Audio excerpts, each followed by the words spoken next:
pleasure to be here, and thanks everyone for joining. And I hope you're ready to be more pirate, or at least try and suspend for the next 20 minutes or so everything you think you know about pirates, and come along with me. The reason I wanted to frame this storytelling session today on employee-led movements is because I honestly believe that it's possible to create change inside organizations from the ground up, and yet I'm constantly hearing a wall on this topic.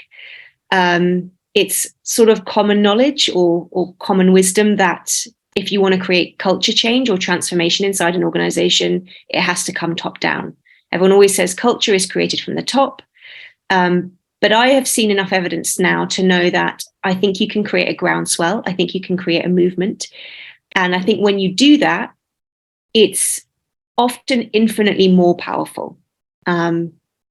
And my approach, I suppose, to transformation at work is to treat it like a social movement. And that comes from pirates. And so now I'm going to share my screen and take you into the world of Be More Pirate. I imagine that some of you might be wondering, what the hell does Be More Pirate mean? Well, I am the captain, director, leader of Be More Pirate, which I would describe as a social movement. But it's a social movement that is mostly applied at work, inside companies, inside organizations. It began life as a book by my co-pirate and colleague, Sam Conniff. He wrote this back in 2018. Or published it in 2018, and it was really a venting of his frustrations about the kind of vacuum of leadership that he saw, and the way that the system was systematically letting so many people down again and again, and that we were so beholden to all these old rules about how we're supposed to work, that you know, the change that he'd been fighting for a number of years, working with social enterprise, just wasn't working. And so Be More Pirate was a search for Sam to find some better role models for change, and he stumbled upon this metaphor of pirates, but then found that in fact it was not a metaphor at all.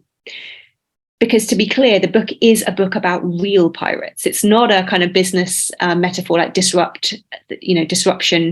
I often hear piracy equated solely with disruption. And what I want to share with you today is that it's about so much more than that. It's actually really about culture. Of course, we do grow up with this idea of pirates. We tend to think of them as these cartoonish, roguish villains from Walt Disney who are really only out for themselves. And the truth of it is a lot more nuanced than that, as history often is when you dig into it.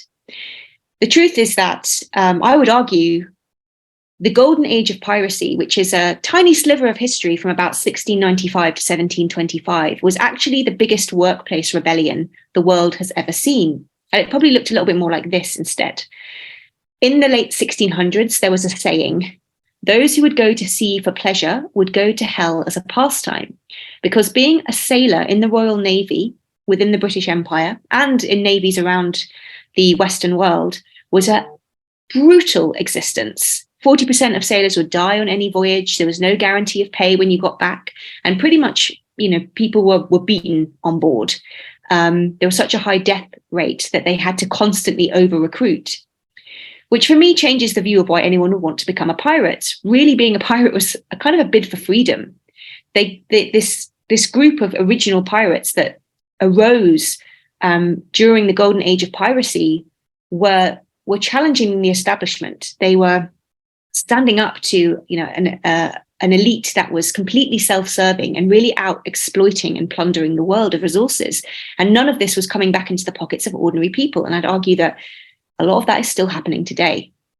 So this group of ordinary sailors decided that they were quite literally going to jump ship and go off and form their own crews, which was an exciting decision, but not necessarily an easy one either, because you can imagine the scene. You're suddenly out at sea with your new crew, a group of probably illiterate, sword-carrying men, and you have no given leader. You have no rules about how you're meant to work together.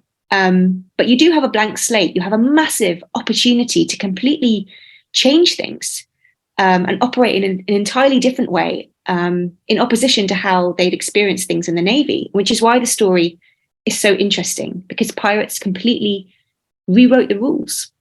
The first thing that they did was to have real diversity and inclusion for the first time. Although my screen is not going there. There we go. We talk about diversity and inclusion like so much today. We have all these committees to figure it out, but the pirates are well ahead of this. This was the only place in the Western world at the time that you'd have seen people from all kinds of socioeconomic backgrounds coming together and working alongside each other as equals. There were female pirates. On the far right of the screen, we have Anne Bonny, who is like the most famous female pirate. Her story is so epic, I haven't got the time to go into it. Next to her is Black Caesar, who was originally an African tribal chief who was taken as a slave and then freed by pirate crews, because they would quite regularly free slave ships in the sort of the latter part of the golden age of piracy. And they were really a diverse bunch. Like, we had this one-dimensional view of pirates, but they came from all kinds of backgrounds and stories, and had fascinating tales to tell about why they wanted to be, what they were escaping, and what their reason for finding this freedom was. So that's the first thing. The second thing is that pirates then gave everybody on board a ship an equal vote. So it was really, really democratic and equitable. Everyone got an equal say in all the decision making that was made. It was only in battle that the captain would get the final say. So it was more democratic than ancient Greece. I just want to emphasize, where only men had a vote. This was completely one for all. The next thing they did was put proper checks and balances on power, because nothing causes, they'd seen how bad tyranny could get in the Navy. If you had a bad captain, you were really beholden to him, and it created a miserable existence. So they created a dual governance system, which is what we see mirrored in Parliament today. They had a captain and a quartermaster, and a quartermaster was there to be the voice of the crew and to hold the captain to account. And the quartermaster would look after things like the punishment and the money, which are the things that are most likely to be abused by a bad leader. And these leadership roles could be voted in or out at any point in time, which is, I think, probably the most critical part, because we're so often come face to face with leaders that we can't get rid of, even if they're taking the organization in a really bad direction. Whereas leadership in piracy was completely situational. It was like you were never a leader for life. You were a leader insofar as you were good at doing your job. They also had equal and transparent pay systems, because nothing causes conflict like money. And really, the first imperative of a pirate crew was to prevent mutiny, to stop the crew mutinying on themselves. So they made sure that everyone felt that they were treated equally, that they got their equal share of the treasure or the booty that they'd managed to accumulate. And typically, the captain and the leadership roles would only get 2 to 4 times more than the crew members, because you didn't see these big disparities in wages that we see again today, where CEOs often get hundreds more than the average worker, and it creates horrible inequality and probably a lot of simmering resentment. They even had a social insurance system. So if you lost a leg or a battle on a pirate crew, you'd actually get compensation for your injury, which was really, again, a strategic move more than anything. I'm not going to claim that these were necessarily moral moves. I think they were just trying to operate in the best and most constructive way. But it probably also had the impact of people feeling that their lives were not expendable in the way that they were in the Navy. But it also incentivized them to take part in the battle, because they knew that they'd be protected properly. And finally, I think the most astonishing one is that pirates had same-sex marriage. They had a legal and ritual ceremony that was so sophisticated. There was an inheritance clause. So if your partner died, you'd get their share of whatever treasure you'd managed to get between you. The historians debate this a little bit. Some of those relationships were possibly just friendships, and it was a strategic way to protect your assets. But her homosexuality was also well documented in pirate communities. So it was probably a bit of a mix of both. But nevertheless, I hope that convinces you that pirates are not so much troublemakers, but actually innovators. And I think the thing I'd like to emphasize about pirates is that their rebellion was a creative one. It was not a chaotic act. It was a collaboration. A pirate. I distinguish between a pirate and a rebel. A rebel is out there disrupting things regardless. A pirate only rebels inside a crew structure, so you can never do anything without sort of general consensus anyway. And it was really more about making new rules than it was about breaking the existing rules. There's definitely a need to break some of the existing status quo, but it was always about providing the alternative. And that's what I want to come to when we get into the modern piracy. All of these new rules were captured in the Pirate Code, which was the blueprint for their culture. This was a real document that articulated their rules, how they operated, what they stood for, what it meant to be in a pirate crew, and what you were supposed to be held accountable to. And this is what created really high levels of trust, I think, and accountability, and allowed them to outgun the Navy. Pirates did a lot with very few resources and without the technology that the Navy had. And the only way they could do that was if they were really, really tight as a crew. So I always emphasize this to teams, like, forget your creating more policies or top-down rule making. You need a code. You need a code that everybody is bought into, because the most important thing was that everyone decided on the rules in a pirate code. So it was voluntary. It was a form of governance, not government. And sometimes it's more about how you make the rules than what the rules actually are. So that's a little bit of the history. Taking it back to today, that's what's captured in Be More Pirate. And when it came out, it turns out Sam managed to create a bit of a buzz around it. And in the 8 months following the publication, he put out a job advert for a right-hand pirate, which is where I come into it, because I replied to that job advert. It sounded quite interesting. But I was also in a place of being really, really disillusioned in my own life with work. I'd been in an organization for 7 years, facing all of the usual stuff, top-down management, a lot of micromanagement, a lot of silos, KPIs that I didn't agree with. I just didn't really think we were having impact. So I kind of left feeling disillusioned, but not really knowing where to turn. And so this job advert popped up, and it seemed really intriguing. But I took all my frustration and my disillusionment right to Sam's doorstep when he invited me for an interview. And I quite literally asked him, is your book more style over substance? I'm really sick of seeing leaders who won't put their money where their mouth is and don't walk the walk. And I was fully sort of prepared for him to say, this is kind of a really great marketing campaign more than anything else, and that he was just trying to grow a following. But actually, Sam turned out to be a very wonderful and inspiring human being and leader to me and mentor. And he turned around in that moment and just said to me, I don't know what it is. I don't know. All I know is people have been writing to me from all over the world, telling me that this book is making them take action for the first time in a really long time. They're finally finding the courage to kind of challenge things, to go their own way. And I'm overwhelmed with the response, and I don't know what to do. And I want to create it into something bigger if it helps people, but I just don't know how. And that felt like a great mission. So I signed on the dotted line, came on board, and we've been doing this ever since. And it's been stormy and not stormy at times. But what I'd love to share now is what's come of that, and what I've learned from really working closely with the people who've taken these pirate principles and tried to apply them and tried to create this idea of a groundswell, this employee-led mutiny. And some of these stories are captured in a second book, which we published in 20, which should come there, published in 2020. But actually, the question that I get asked more often than not is not how do you be pirate, but how can you be a pirate in the Navy? Because what was so interesting about all the people who came forward from the original book was that they were inside big organizations. They were inside big public sector places or big corporates.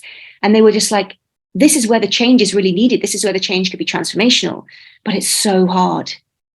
So can we do this? Can we apply these ideas on the inside? And Sam originally thought that the book would be for entrepreneurs, I think, people who wanted to sort of, start their own new thing. But this is where I think the most important change happens.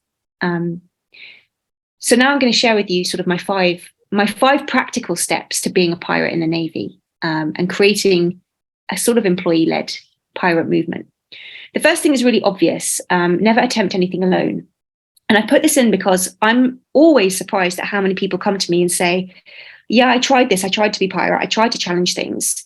I went to my boss and I said this and this, and nothing happened, or they were ostracized, or eventually they got so fed up they had to leave. And I said, do you know if anyone else feels the same as you about this issue, the problems that you're seeing inside your company? And they were like, well, yeah, probably. But I was like, well, have you made the effort to really talk to them and to build relationships with those people? And they mostly say no. And this is the most important first step.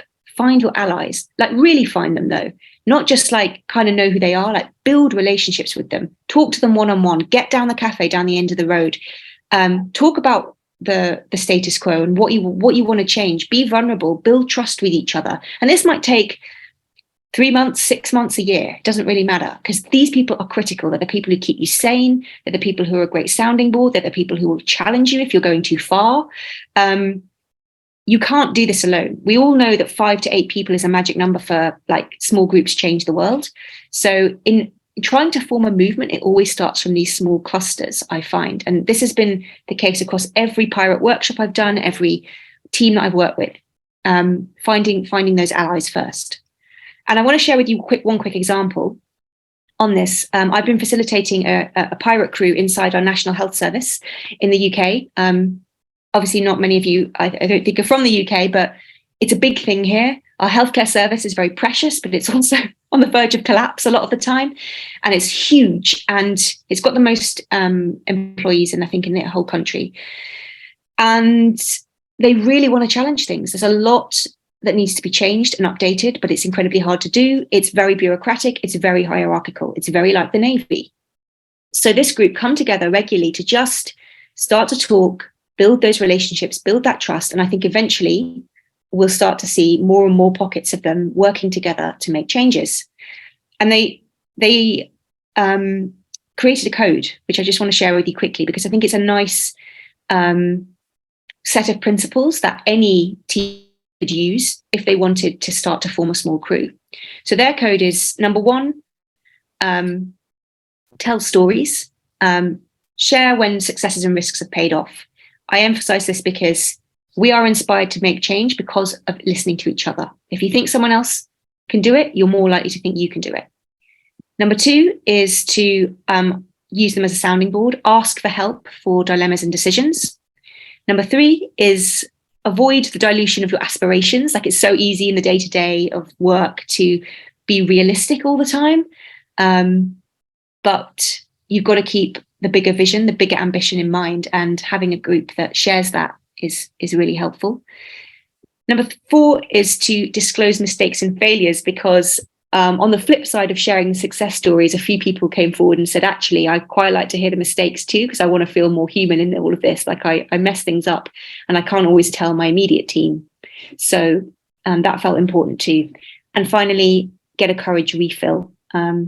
Just simply being able to go to a place with other people that make you feel courageous is, I think, possibly the most important of all. So that's the first thing. The second thing is, once you've got your crew together, to start speaking up.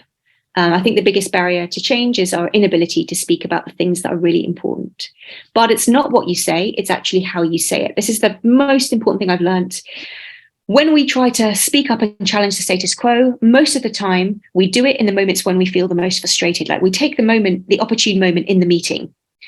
And it often, when we do it, all the emotion that we feel behind that sentiment comes out. So if we're really frustrated about a pay policy or sustainability policy, we're likely to bring that out in what we're saying. And all the other person is going to feel is that they're being attacked. And that doesn't get you anywhere. So actually, use your small crews to practice this. Practice how you want to raise difficult topics. Practice does 2 critical things. It will diffuse the emotion out of it, because you'll get all the ranting and the venting that you need to do out in private, and you'll build confidence. It's a myth to think that the first time that you say something, it's going to come out in the right way. Like, we need to put into practice, like, we need to practice articulating what matters in a way that creates connection and not resistance. So that's my second step. Number 3 is to turn your frustration into fuel. And this is really to just emphasize that no social movement or movement of any kind can be built on a set of complaints. That drains everyone's energy. So even if you've identified what's really going wrong, you then need to flip it and be able to describe what good looks like, in the way that all successful social movements have been able to say, we're actually fighting for freedom here. So yeah, turn what you're fighting for, fighting against, into what you're fighting for. And in very practical terms, I would say, make sure you go into any meeting that you have about what's going wrong with a suggestion of how you would do it differently. And what usually happens here is that you come up with your suggestion, and then the leadership or whomever you've got to get the tick box from says, oh, I'm not sure about that. There's XXY risk to this, because people are always afraid of change. So the way I get around this usually is to say, just treat it as a pilot or an experiment. Be very, very clear that you're asking for permission, not for a permanent change, but for a 1 month or 3 months to try out a new idea. And if it doesn't work, or that it really does invoke some real risk, then you're happy to go back to the way it was. But if you've really thought through your idea, most of the time, it will be successful and it'll stick. So putting it through as a pilot usually gets you a little bit further.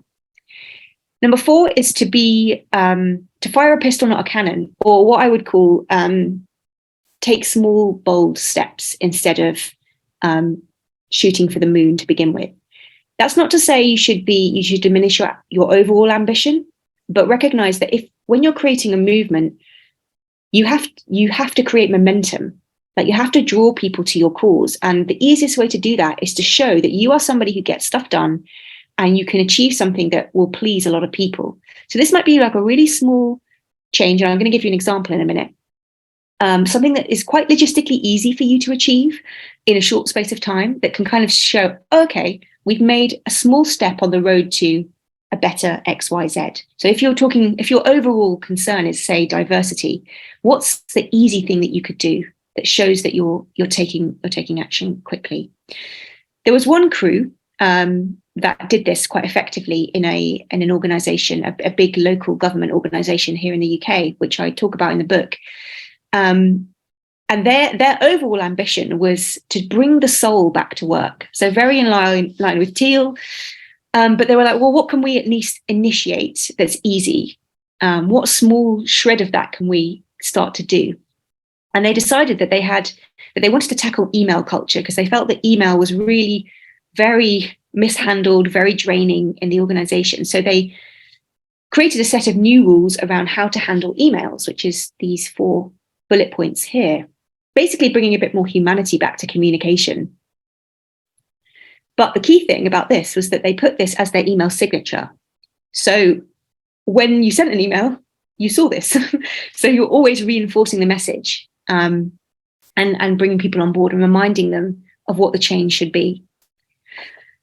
And the final thing is to tell tall tales. And I refer back to the previous slide on this, because what they were doing with that is to create a cultural currency.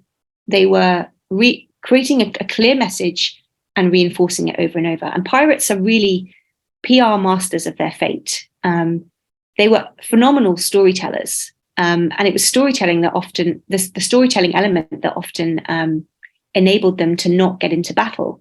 The Jolly Roger, the skull and crossbones, as we have here, is arguably the world's most enduring brand ever. And they used it strategically to kind of make enemies afraid of them, so that as soon as they saw the black flag, they would immediately surrender. And this meant the pirates didn't have to get into battle very often.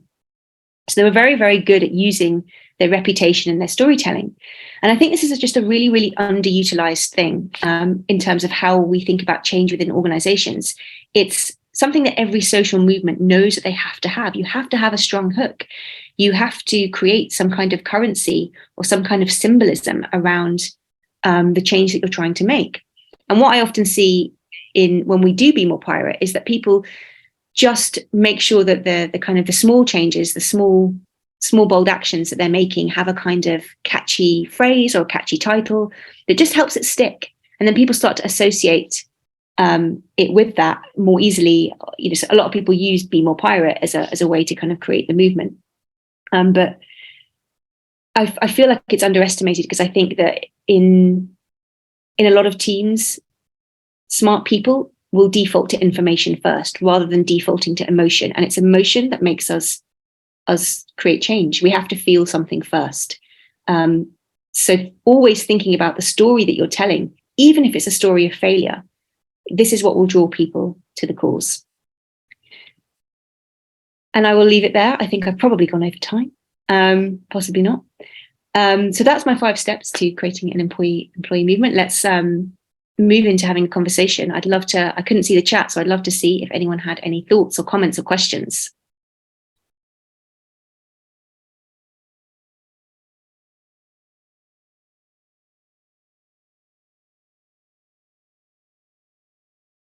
Mm-hmm. Cool. Let's have a look. Okay, I've lost my rebellious way a bit. You've focused me again. Well, you're very welcome. I hope so. Yes, I think it is very individual as well. I would definitely, in a way, like I've given you some steps, but I think that it is not. It's not a magic formula. There is no magic formula. There's never a silver bullet to these things. I think that quite often we're given frameworks that attempt to convince us that there is a kind of step-by-step process, but actually what we say in Be More Pirate often is forget the map and navigate with a compass instead, which is a nice piratey metaphor for sort of saying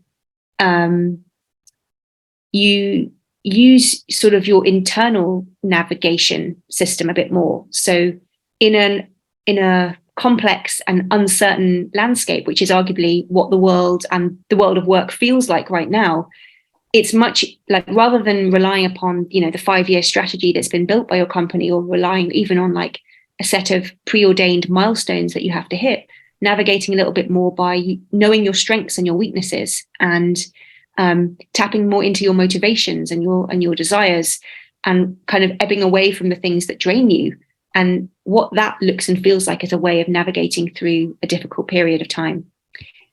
Just trying to read some of these. Alex, there was a question early on in your presentation, though you might have covered it already, that was the pirate community all adhering to the same standards, and how are they sharing information? And then I think you talked about the pirate code, but I don't know if there's anything more you would add over there. So what's interesting is it is called the pirate code because all the pirate codes were pretty much the same. They were all of those particular rules that I went through, with often a few kind of additions on the end. And it was because the pirate community was very, very well networked. In the end, they all kind of congregated on Nassau in the Bahamas. So if you had goods to sell, you would go back to Nassau. And so everyone did sort of know each other. And quite often pirates would collaborate and fight battles against the Navy together. So word got around, and that's how everyone knew, oh, we've got equal say over there, we want it here. And hence the pirate code became quite monolithic in the end. But when you look through some of the historical codes, sometimes they'll have a random rule on the end, like the band will play on Sundays. They have like a band in some of the crews. Or there was one that actually had an article that prohibited rape, which I thought was quite incredible. But probably there was an incident. Like quite often they'd create the rules in response to what was actually happening. So if there was an issue that arose, they'd create a new article to address it. Was that consensus based also? Yeah. Oh, so the pirate code, even as far as I'm aware from what I've read of the history, there's a really good book called The Invisible Hook, which is by an economist called Peter Leeson. He gets into the economics of pirate society in a much more depth than Be More Pirate does. But he points out that even if one article in a code was voted against, they wouldn't include it because it was too risky. They really didn't want to give any potential to having a mutiny on board. It was just to make sure that everyone was happy. I would imagine that most people just were kind of willing to go along with the general consensus. And And of course, those kind of core rules that I went through were seen pretty much everywhere. Yeah. Okay, so then another question: when you refer to a movement, does this mean a change that reaches a tipping point and becomes irresistible, or not necessarily? Mm-hmm. Yeah, it's a good question. What does a movement actually look like? I think that movements can look different in different places. God, I mean, lots of people say we've created a movement, and one could argue they haven't really. I think a movement is visible to people, like in an environment. So, the question was: is there a tipping point for it? Should it be a tipping point? Is that how you define a movement? That it gets to a place where it's irresistible, or is there many ways in which you describe a movement, perhaps? It's a really good question. I think movements will be irresistible to certain people for sure. A movement doesn't have to reach everyone. I think the purpose, being clear about the purpose of your movement to begin with, is like one of the core components. So that's why I say at the beginning, when you're forming the small crew with a view to creating, like moving a mutiny into a movement, I'd say, is when you have a very clear idea of what is it that we're trying to make a change on here. But then there will inevitably be kind of steps before that. So you might be like I said, your overall change might be this company needs to become more diverse. Like that's the big thing here. But what does that concretely mean in terms of actionable things that you're going to do? So it might be we need to change our recruitment policy. It might be we need to make sure X amount of leaders are from different backgrounds or something like that. And I think all of those are small wins. And I think all of those would equate to being a movement. I don't think you have to have, in a way, movements almost never achieve like a utopia anyway. So, I think having a critical mass of people involved in some way is definitely a way to describe it as a movement. And I would say, for me, a movement is also something that is fluid. It's not something that is ever going to be sort of formalized into like an organization or an association in the same way. But that's, I suppose, my definition, because I think there are characteristics of the way that a movement works that is necessarily needs a level of freedom within it.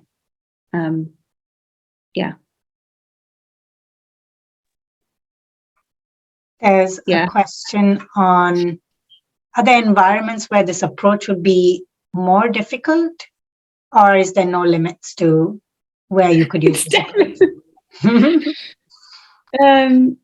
So I'm seeing other questions in the chat which I want to answer, but to that one, oh god, yeah. Of course, it's difficult. It's much more difficult in certain places than others. Every culture is different, right? So I don't think that the places that I work in on this stuff are easy. Like, it's not easy. When I say, I work with the healthcare workers, it's not easy to be creating a movement there. It happens in pockets. Connections swell and then die. And so, we're constantly working out how it is that you keep it together. And I think, just going to address the comment in the chat about when people get enthusiastic to begin with and it fizzles out. My steps are to help you sustain it. Like, the idea of like trying to create regular momentum is so important, but being really honest about what momentum is and looks like. Like, I think, sometimes we try to create movements through quite conventional means, like hosting a Zoom meeting every month isn't necessarily going to excite anyone. You have to really tap into what people's motivations are here and what would make them really feel a lot better, and why this would feel worth investing their quite precious time in. So that's why I think starting in these really small one-to-one relationships is so important, because you have this core group that are going to hold it together and have each other's back. And you've done a bit of the groundwork around like what it is the change should be and what you want to, and what's some actionable steps there. There's so many. I'm just reading all these comments, but I don't want to take away from the Mentimeter questions, Ratna. Yes, I just put one in there from Mentimeter, which is, what's the difference between asking what would a parrot do and asking what would Jesus do? Yeah, well, I don't know if I know enough about Jesus. So, I think they meant that that question tends to be a good, like, thinking out of the box prompt. So maybe, being more pirate is already attempting to think out of the box, something like that. Yeah, so I would say actually maybe they're almost entirely opposite, because I would say, ultimately Jesus is intended to be somebody who has achieved some kind of enlightenment and really understands like the purpose of why we're all here, and as a direct line to God and all of this, whereas I'd say being pirate is like very human. It's very much the anti-hero role. It's like kind of accepting that you're not going to get things right, that you've got to kind of try things out. You're going to have to be in the unknown a lot of the time. I think that's a really cool point, like trying to become a bit more comfortable with uncertainty and uncomfortability in the process of change. So I think, an empire would be willing to venture into the unknown territory with courage, but not necessarily a plan sometimes, and kind of explore and figure it out as you go. Whereas in my mind, I suppose asking what Jesus would do would comes with a degree of sort of certainty, but perhaps I don't know enough. Yeah, Jesus was a pirate. Well, he's definitely like he stood up and was willing to be different to everyone else. So I suppose in a way, yeah, yeah. Never answered that question before. James, I saw you had two questions. Perhaps you could help us, if you're comfortable coming off mute. Like when you say, how would a folk be different from a movement? Maybe you'd have to help us understand what a folk is. And you also said, can we be the Nassau for cruise? Who is Nassau? Okay, a little bit of context. Hi, Alex. Hi, everyone. Hi. So I have a business on the South Bank called Limin, Limin. It's a Caribbean bar restaurant. Limin is Trinidadian for playing. I'm not sure whether you're familiar.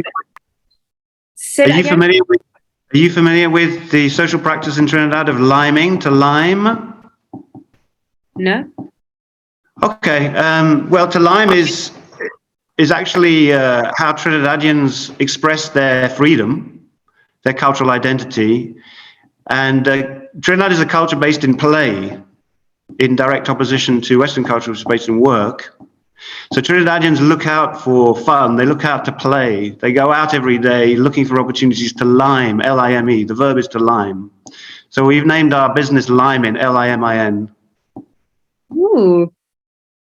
I should know that because sorry, carry on. So my offer to you is that we could create our own very Nassau for your pirate cruise at Limin on the South Bank. Yeah, I mean, I feel like I have to understand it a bit better, but yeah, definitely. That sounds really exciting. I should know this because one of my best friends is Trinidadian. Ask them what it means to lime. The interesting thing is that Trinidadians don't really, when you ask them that question, they'll be a little bit bewildered because it's just something they grow up with doing naturally. But Trinidadians, and anyone actually, it's not restricted to Trinidadians. It's actually a gift to the world, as I see it. Anyone can lime anywhere, anytime, with anyone. It's more about the spirit in which you engage with others, and it's a playful spirit. It's fun. And so Trinidadians can go for a beach lime, for example, which is a bit more organized and predicted, although you never quite know what the outcome might be. And this is the beauty of it. It's often time bound, and you're in the moment when you are liming. And often a lime reaches a point of such energy and intensity that you move from the ordinary to the extraordinary. So you sort of come out of your. So it's actually a really beautiful practice, which we have called our business. My partner is Trinidadian. That's why we're in business together. That's why we've called it Limin, Limin. But interestingly, Limin is also Latin for threshold. Oh, okay. Yeah. Liminal. I like that. And it's the word liminal. is derived. Are you familiar with liminal spaces? Yeah. Yeah, I mean, we just call it going beyond the edges of the map, but it's basically the same. It's very much a journey, that's for sure. And actually, it's the transition between two places or two states, emotional states. Mm-hmm. And that journey can be a little uncomfortable at first because you move from the familiar to the unfamiliar. Mm-hmm. In that space, there is possibility for transformation because you come out of yourself, you experiment Yeah. with different identities, or you become aware of yourself in different ways. That sounds So that's very cute too. James, I'm going to move to the next question, but I'd love if you could put some links in the chat about liming or Please do. in your business. Sure, I can actually send you, if you'd be interested, an academic paper on liming. An American academic studied this phenomenon, and it's a really beautiful read. It's a really beautiful read. I believe you can link to papers or even upload a document on the Zoom chat, so you could do that. Okay, I'll do that. Thank you. Try that. And our next question is, Alex, how can we prevent mutiny among our crews? And yeah.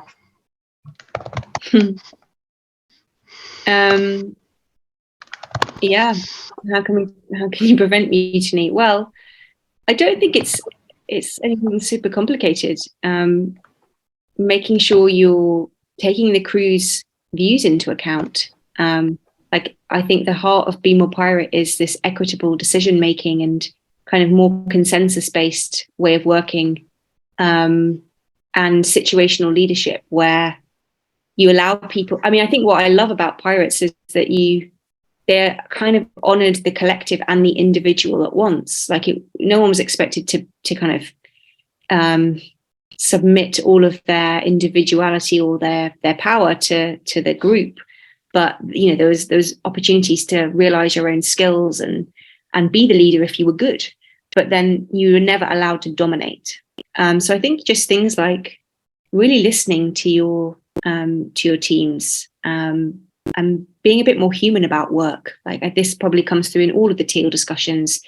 The things I hear the most frequent are just like everyone's just frustrated with things that are not necessarily the fault of people in leadership or management positions, but are just legacies of the way we think work should be. The historical precedents that just need overturning, but we're all trapped in the mindset and the conditioning that we've all experienced for so many years about how it should be. And we don't challenge a lot of these kind of day-to-day things. And over time that builds and people become frustrated and they kind of want to mutiny. So I think there's two layers. There's the stuff that's very like, that drains people a lot, that's process and just the structure of work and things. And then there's leadership behaviors. And when I was doing the NHS crew last week, we were talking about power dynamics and deconstructing power. And the core of it was that we keep on creating managers and we don't create leaders. And the definition of leadership is fundamentally different today.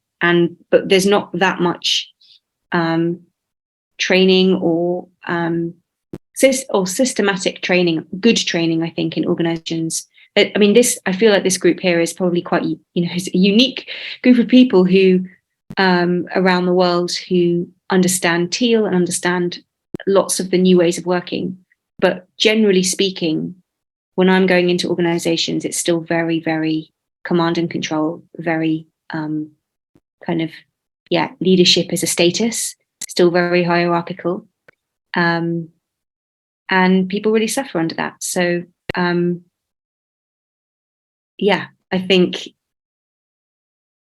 looking at leadership behaviors and challenging all these like little day-to-day things will prevent your team from mutinying and kind of rehumanizing work as much as you possibly can. I think people also, I notice this a lot when I'm rewriting the rules. It doesn't sometimes matter if you don't fix all the problems at once, but if people feel heard, they're much more likely to stick with it. Cool. Should we prevent mutiny? Yeah, that's a good question. Just saw that one in the chat. Like, I think again, like ultimately you shouldn't suppress mutiny. If you're in charge of a team of 10 people and they all think something should change, then you know, I'd argue that you should go with the groundswell instead of trying to suppress it, unless you can provide incredibly good reasons as to why it shouldn't happen. And so much of why we resist change is simply fear.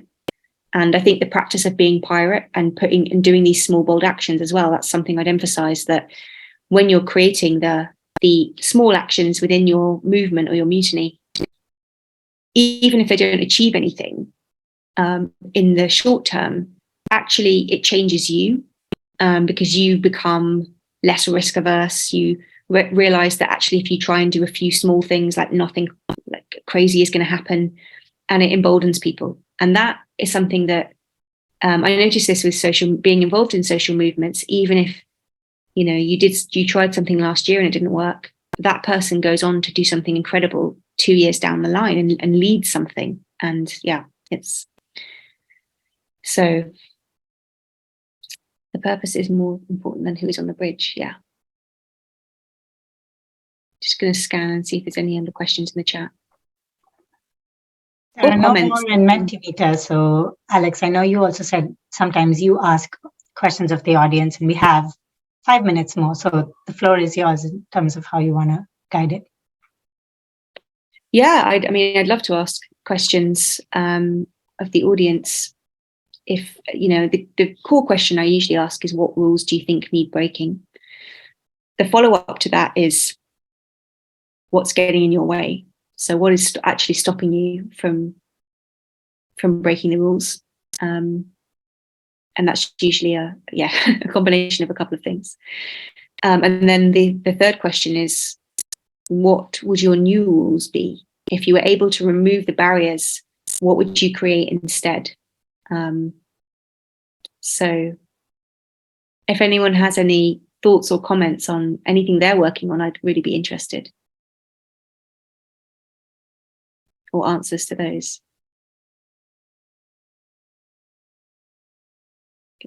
Save that.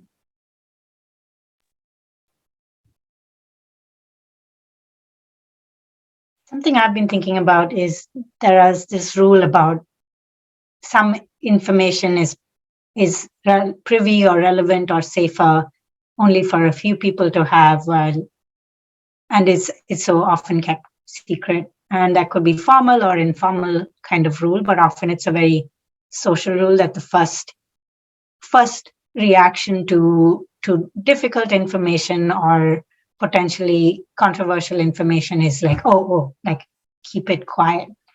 And I'm wondering, I guess the question is, what would it be like if everybody had access to all information? Like, how would we behave and act accordingly?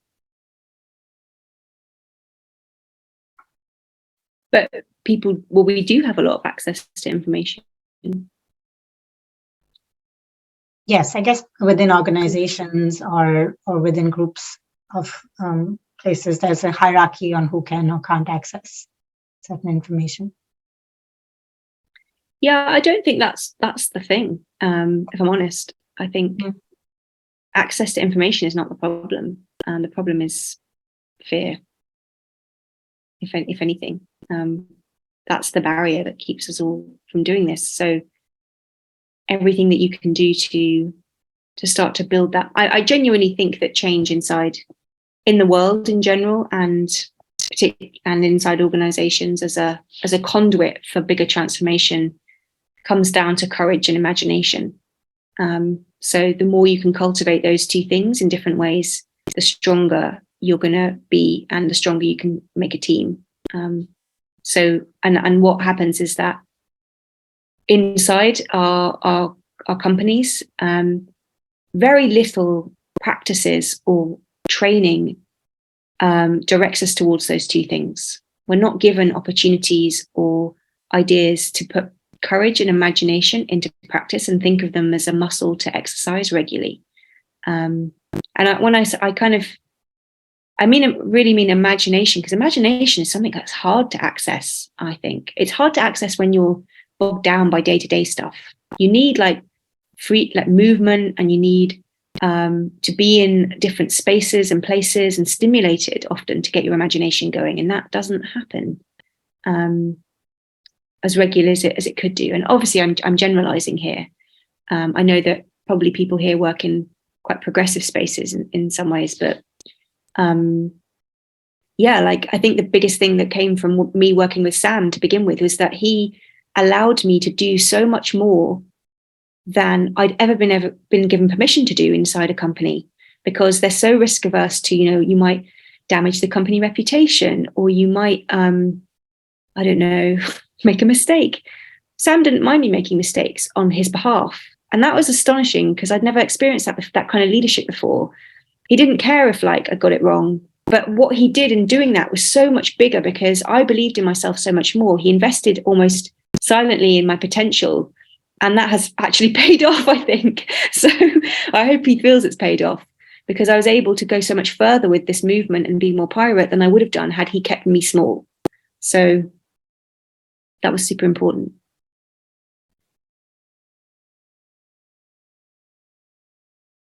Yeah. With a minute to spare, maybe I will bring us to a close. That's courage and imagination seems like a beautiful place to leave and reflect on. Any last thoughts, Alex? Well, if you'd like to keep in touch or connect more about Be More Pirate, then please connect with me. I'll put my email in the chat.